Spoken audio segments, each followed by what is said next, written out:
concerne la chirurgie esthétique, il y a un petit peu moins de demandes, bien qu'elle soit également en augmentation. Les hommes hésitent moins à passer le cap de la démarche chirurgicale, peut-être du fait de l'information et du fait que on sait maintenant qu'aller voir un chirurgien esthétique, c'est pas être quelqu'un de superficiel ou vouloir toujours corriger tous les détails, mais au contraire traiter une zone corporelle qui provoque un mal-être ou en tout cas un complexe. Les zones principales qu'on va traiter chez l'homme sera la poitrine, donc c'est ce qu'on appelle la gynécomastie. Elle peut être de deux types. On peut avoir une gynécomastie plutôt glandulaire qui est le développement un peu excessif de la glande mammaire chez l'homme, et parfois qui va être uniquement graisseuse sur des prises de poids ou des pertes de poids où on a du mal à perdre cette zone-là. Et parfois c'est mixte, et dans ce cas-là on adapte les techniques pour pouvoir avoir une efficacité sur l'esthétique à ce niveau-là.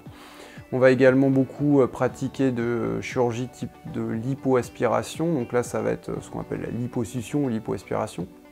Ça va être pour réduire les stocks graisseux de façon plus sur mesure que ce qu'on pourrait faire en cryolipolyse, c'est-à-dire qu'on peut vraiment traiter toutes les zones nécessaires, le ventre, le thorax, les cuisses, enfin, tout ce qui peut gêner le patient. Ce n'est pas un traitement pour faire maigrir, c'est un traitement pour améliorer la silhouette quand le poids est stabilisé et qu'on a une bonne hygiène de vie. On a également tous les traitements à visée esthétique au niveau du visage. Alors, on aura dans un premier temps les chirurgies de vieillissement et les chirurgies de modification de problèmes esthétiques. Ce qu'on fait très souvent, ce sont, en tout cas les demandes qu'on a très souvent, ce sont les oreilles décollées par exemple chez l'homme, que ce soit chez les enfants ou chez les adultes qui n'auraient pas été opérés ou qui n'ont pas osé à une époque et passent le pas. On peut aussi avoir des chirurgies au niveau du nez, donc la rhinoplastie, moi personnellement je ne réalise pas, mais qui est réalisée par les chirurgiens spécialistes dans la chirurgie du nez. Et puis après on a toute la partie de chirurgie du vieillissement. Comment rattraper un petit peu les années qui sont passées et qui ont laissé des traces sur le visage. Et là ça va être principalement les paupières et principalement la paupière supérieure, où on a vraiment une chirurgie assez légère avec des très bons résultats esthétiques et vraiment un gain tout à fait naturel. On peut aussi opérer les paupières inférieures et dans certains cas on peut proposer des chirurgies un petit peu plus invasives qui restent naturelles lorsqu'elles sont réalisées de façon anatomique et bien faite, avec les chirurgies type lifting cervico-facial, donc pour retendre, redessiner le cou.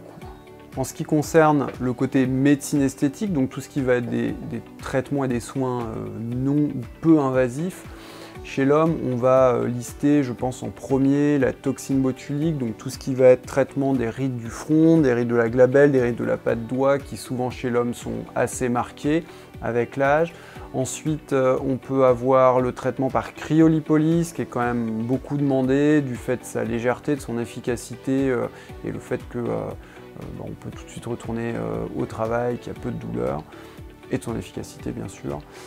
Et ensuite on peut avoir les injections d'acide hyaluronique, peut-être un tout petit peu moins utilisées chez l'homme, mais qui commencent à se développer parce que les hommes se rendent compte qu'on a des traitements qui sont très naturels, qui améliorent un vieillissement du visage ou un ovale du visage qui est un petit peu trop arrondi, un peu trop féminin, ou corriger le nez avec des injections d'acide hyaluronique. Tout ça se fait très bien et en augmentation dans les demandes.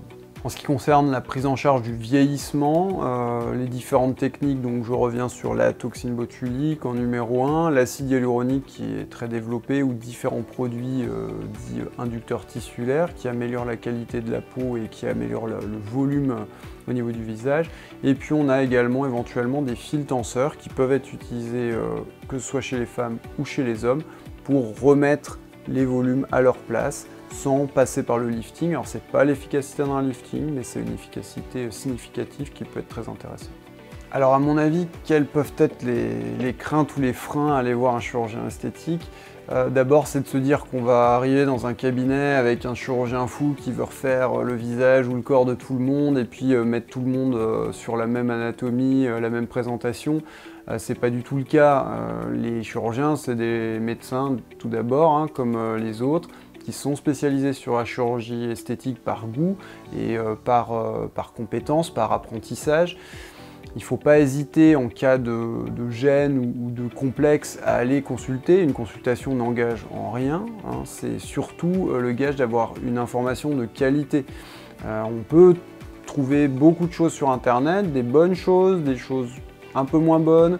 L'intérêt de la première consultation, c'est vraiment ça, c'est de pouvoir repartir avec toutes les données, les informations, quels sont les risques, quelles sont les suites, quels sont les résultats escomptés, quel est le tarif, et à partir de là, on se fait son idée, et puis soit on se dit bon c'est pas pour moi, soit on peut passer le cap et faire une chirurgie.